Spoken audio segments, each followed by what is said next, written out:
Hi guys. I was sitting at my desk, exhausted after another 12-hour shift, when my phone buzzed. It was a text from my younger brother, Max. Hey man, just wanted to let you know. Don't worry about coming to the wedding. It's mostly a formal event, and we're keeping the guest list tight. No hard feelings. Okay? No hard feelings. No. Hard. Feelings? I paid for everything. The venue, the catering, the band, the decorations, even the wedding dress. It wasn't even my idea, I never offered. But my parents guilt-tripped me, saying, "You're the successful older brother. It's your responsibility to help your family." So, like a fool, I did. And now, after I had burned through my entire savings, they had the audacity to tell me I wasn't even invited? I felt my chest tighten. My fingers shook as I reread the message. Maybe I misunderstood? Maybe he was joking? I called him. No answer. I called again. Straight to voicemail. My heartbeat thundered in my ears. This wasn't real. This couldn't be real. I took a deep breath and dialed my mother instead. She picked up on the second ring, her voice sweet as ever. "Oh, sweetheart. I was just thinking about you." I forced my voice to stay calm. "Mom, what's going on with Max's wedding?" A pause, then a sigh. "Oh, honey, don't be upset, all right? It's just, well, Max and Lily want a very elegant atmosphere, and they're trying to keep the guest list curated. Curated. Like I was some kind of embarrassment that needed to be filtered out of their perfect little fairy tale." I clenched my fist so tight my nails dug into my palm. "So let me get this straight," I said slowly. "I paid for the whole wedding, but I'm not good enough to attend?" "Oh, sweetheart, don't be so dramatic," Mom tooted. "You know how these things are. It's not about you. It's just that Lily's family is very particular about the kind of guests." "The kind of guests?" My voice rose. "What does that mean?" She clicked her tongue. "Well, you work so much and you never really mix with their type of people. It's just..." I couldn't listen anymore. I hung up. I gripped my phone so hard I thought I might break it. My whole life, I had sacrificed everything for my family. I had always been the responsible one, the dependable one, and this was my reward? I stared at the ceiling, my mind racing. No, this was the last time they would ever use me. I should have seen this coming. This wasn't the first time my family had used me. It was just the biggest betrayal. Ever since I was a kid, my parents had drilled one lesson into me. Family comes first. But what they really meant was, you will sacrifice everything so we don't have to. Max was always the golden child. The charming one, the funny one, the one who, according to my parents, was destined for greatness. And me?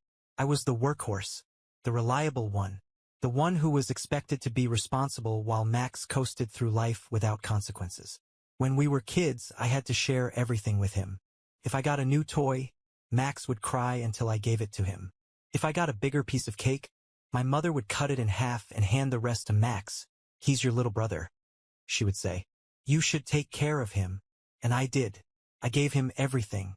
In school, when Max got into trouble for not doing his homework, my mother begged me to help him out. That turned into me doing his assignments for him.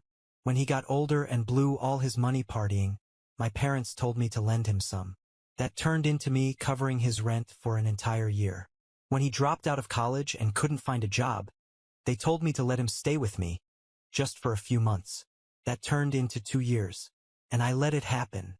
I let them turn me into his safety net, his personal ATM, his problem solver. Because every time I pushed back, I got the same response. "But he's your brother." It was always framed as my duty, my responsibility, my burden to carry. Then Max met Lily, and suddenly, everything became about the wedding. My parents were thrilled. Finally, their golden child was doing something right. They started planning the event as if it were a royal affair. "This is a once-in-a-lifetime moment," my mother gushed. "We have to make it special." And by we, she meant me. First, it was small things. They asked if I could cover the deposit for the venue. "It's just a little help," my father assured me. Then it was the catering. "You know Max isn't in a stable job right now." Then the photographer, the flowers, the decorations. Every request followed the same pattern. Guilt, pressure, obligation. "You're the older brother. You have a good job. It's only fair you contribute. And I did. I told myself it was fine, that it was just money, that helping my family was the right thing to do. But the more I gave, the more they expected. My parents never once suggested that Max contribute anything. He and Lily just kept adding to the list, assuming I would handle it. And I did, until I found out that I wasn't even invited. Sitting in my apartment that night, staring at my phone, rereading Max's message over and over again, something inside me cracked. This wasn't just about the wedding. It was about every single time they had taken me for granted. Every sacrifice I had made, every dollar I had handed over, every time I had put my own life on hold for them. And for what? So they could cut me out when it no longer suited them? So they could pretend I didn't exist the moment I wasn't useful? I clenched my fists, my heart pounding. No, not this time. This time I was done. I didn't sleep that night. I lay in bed, staring at the ceiling, my mind racing. Over and over, I replayed every time my family had used me, every time I had put them first, every time I had told myself that I was doing the right thing, that family was supposed to help each other.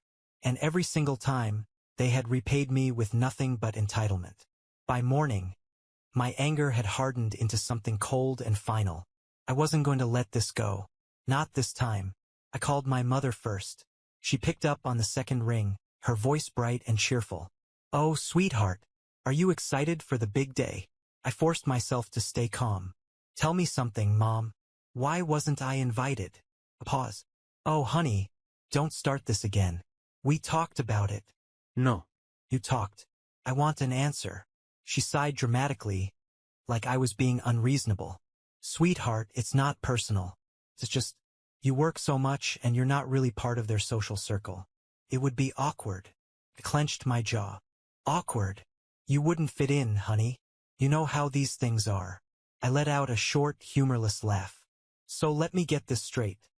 I was good enough to pay for the wedding, but not good enough to attend?" She tooted.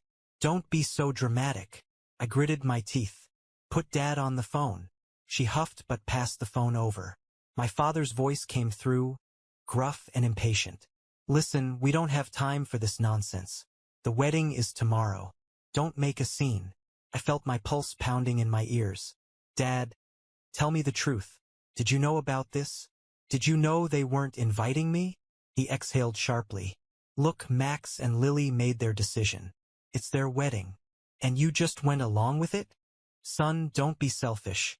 It's their day. And honestly, maybe it's for the best. You have a tendency to..." "To what?" I snapped. "To not let people walk all over me? To expect basic respect. To be difficult," he finished, his voice cold. "You're always making things harder than they need to be. Just let it go." I laughed again, this time louder. "Wow, you really don't see it, do you?" "See what?" he asked, irritated.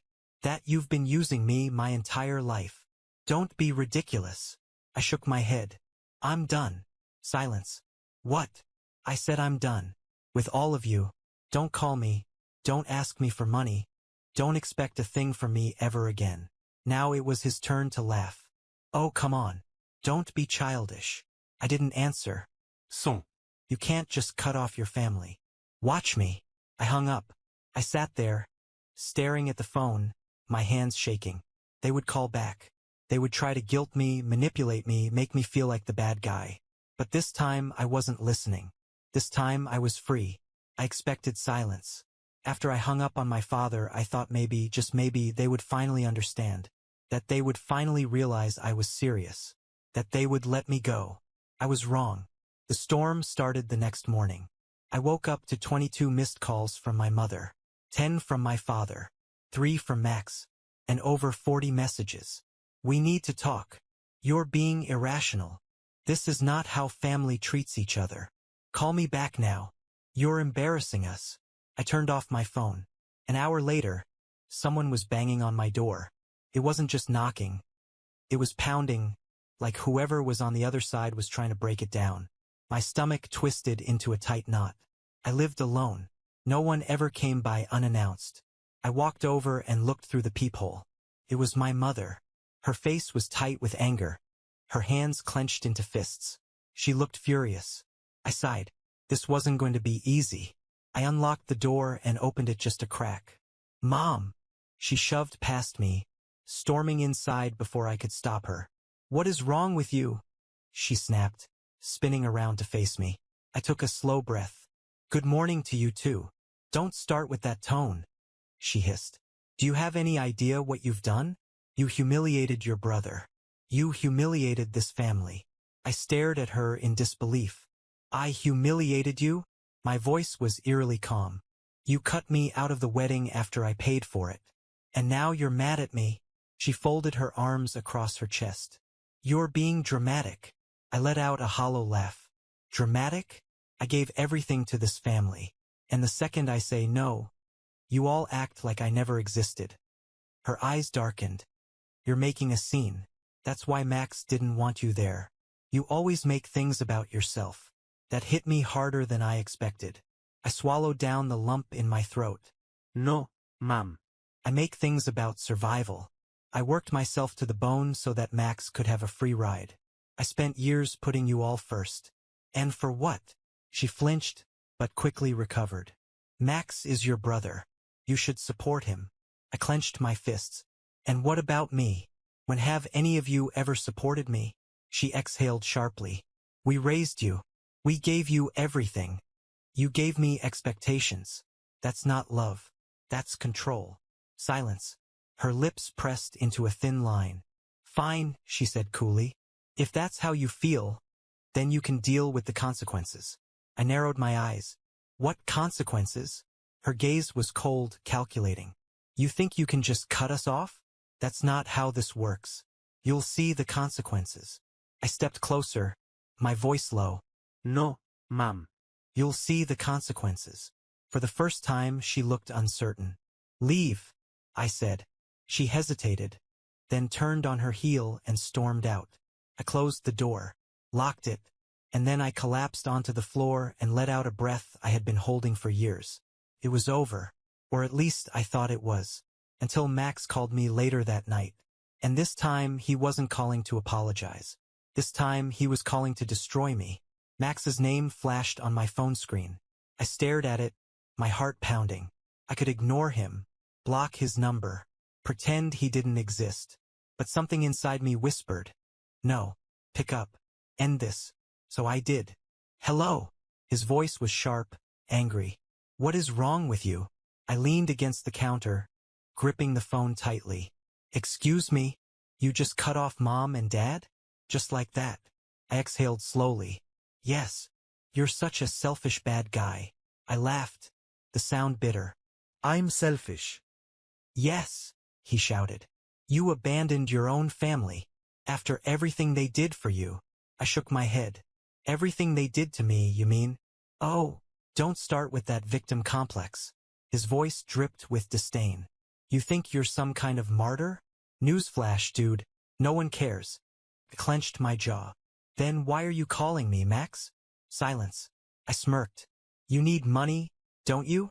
More silence. Then, low and quiet, he said, I shouldn't have to ask. A laugh burst from my lips. Oh my God. You actually think I owe you? You're my brother. No, Max. I was your wallet. His breath hitched, like he wasn't expecting me to say it out loud. You're such a disappointment. And you? I said, my voice like steel. Are a leech. Silence again. But this time there was something else there. Something darker. You're gonna see the consequences, he said finally. A chill ran down my spine. What's that supposed to mean? You'll see. Then he hung up. I stared at the screen, my pulse hammering. Something wasn't right. And I was about to find out exactly what. Started small. A denied transaction on my credit card. A strange email from my bank, asking if I had recently changed my address. Then, a week later, I woke up to find my account drained. Every penny gone.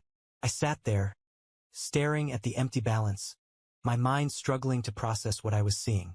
Then the call came.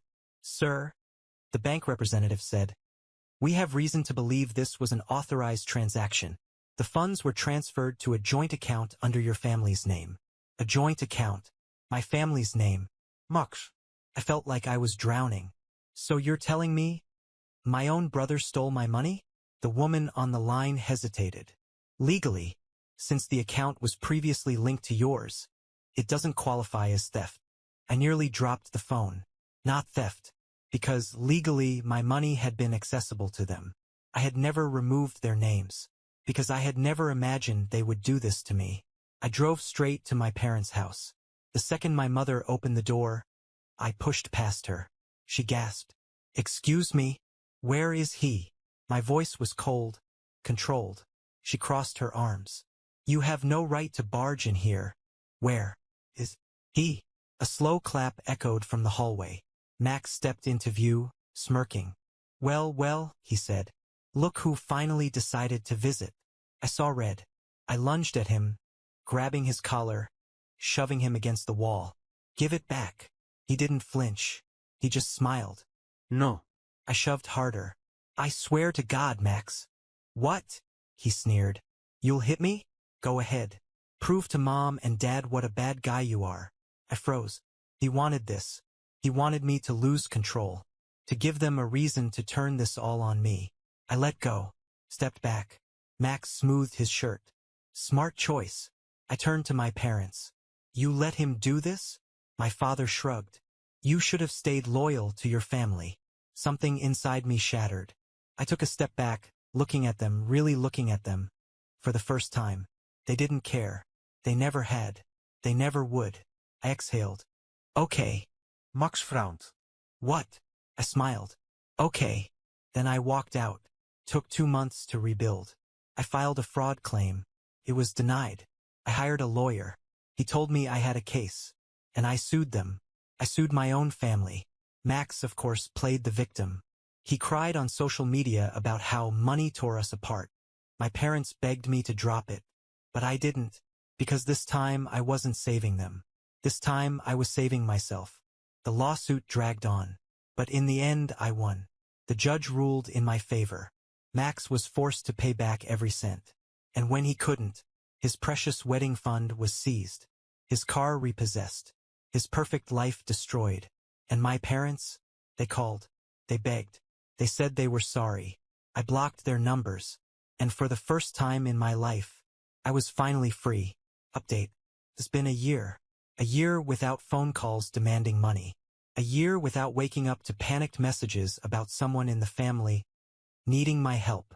A year without feeling like my entire existence was meant to serve everyone but myself. For the first time, I'm free. It wasn't easy. Cutting them off felt like tearing off a part of myself. No matter how much they hurt me, they were still my family. There were nights I lay awake, wondering if I had done the right thing, if I had gone too far, if I was truly as selfish as they said. But then I'd remember everything. The years of being used, the emotional blackmail, the money I worked for only to watch it disappear into their hands, the wedding, the betrayal. That's when the guilt would fade, and all that remained was a quiet, overwhelming sense of relief. Max is gone. He cut me off completely after the lawsuit, deleted me from social media, blocked my number. I haven't heard a single word from him since. My parents, though, they tried to hold out. At first, they were furious.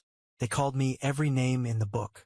They told the entire extended family that I had turned my back on them, that I was heartless, that I was ungrateful after everything they had done for me. But then, months later, the tone shifted. A few weeks ago, my mother sent me a message. "Son, let's talk. We all made mistakes. You don't want to live with regret, do you?" I stared at the screen for a long time. Regret? What exactly was I supposed to regret?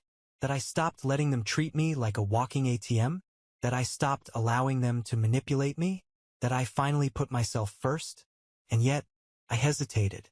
Because as much as I wanted to believe I had moved on, there was a part of me that still craved what I never had. A real family.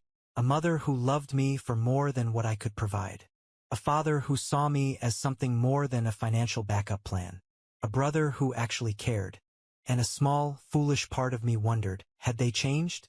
I didn't respond. I told myself I needed more time. A few days later, another message came. "Your father and I miss you. Max wants to make amends too. Let's sit down and talk, just once." No expectations, no pressure. I laughed when I read it. No expectations? No pressure? That's what they always said right before they asked me for something. Still, the thought gnawed at me. What if, after everything, they really did want to fix things? What if this was my chance to have the family I had always wanted? Or what if this was just another trap? I haven't answered them yet. I don't know if I will, because I know how this goes. I let them back in, and for a while everything will seem fine. They'll play nice, act loving, tell me they've changed. And then one day I'll get a message. Hey, we're struggling with some bills right now. Max just needs a little help getting back on his feet. We knew we could count on you. And suddenly, I'll be right back where I started. So I'm asking you, what would you do? Would you give them another chance? Or would you walk away for good? Bye bye.